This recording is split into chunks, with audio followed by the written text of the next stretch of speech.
जिला के जिला के ऊ बदमाश ह।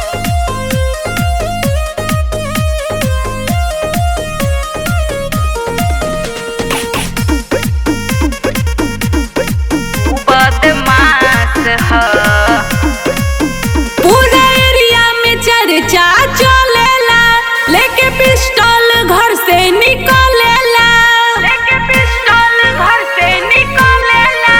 पूरा एरिया में चर्चा चलेला, लेके पिस्टल घर से निकलेला। संसद विधायक लोग के खास ह।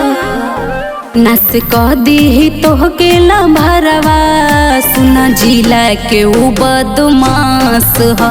नस कह दी तोहके लम्भरवा, सुना जिला के ऊ बदमाश ह। जिला के ऊ बदमाश ह।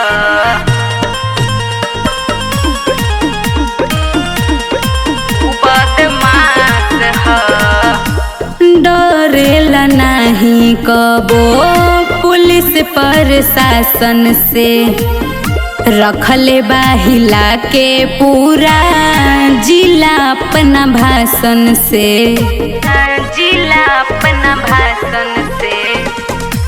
डरेला नहीं कबो पुलिस प्रशासन से, रखले बाहिला के पूरा जिला अपना भाषण से। आगे पीछे घूमत गुंडा 50 ह।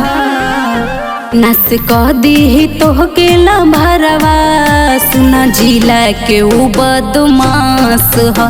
नस कह दी तोहके लम्भरवा, सुना जिला के ऊ बदमाश ह। सुना जिला के ऊ बदमाश ह।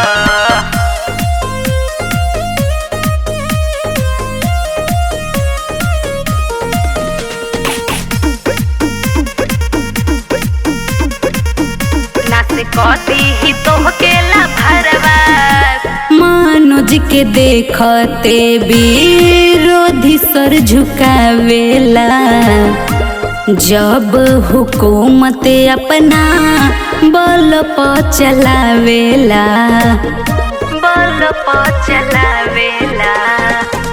मनोज के देखते विरोधी सर झुकावेला, जब हुकूमत अपना बल पर चलावेला।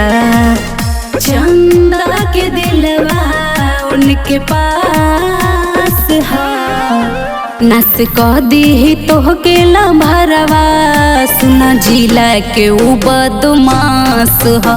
नस कह दी तोहके लम्भरवा, सुना जिला के ऊ बदमाश ह। बचिए के रहिए ना तो ठोका जाइबा।